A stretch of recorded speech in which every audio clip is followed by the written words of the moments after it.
LexisNexis Account Center allows you to create groups of users such as practice teams, departments, or temporary users so that you can easily identify or change a group of people together.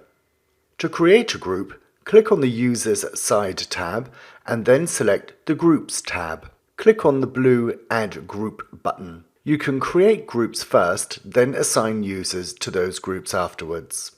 To add users to a group, click on the Users tab and tick on the users to assign to a group.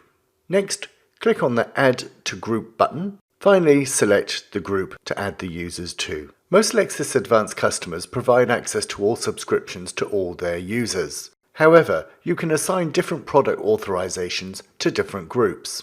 To amend a group of people, click on More Filters, then the Group sub-tab. Select the group you want and click on the blue Apply Filters button. Click on the down arrow to select the users in this group.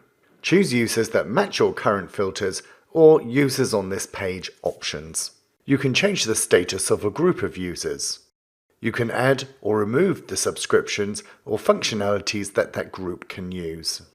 To delete users from a group, click on the Groups tab and select the relevant group.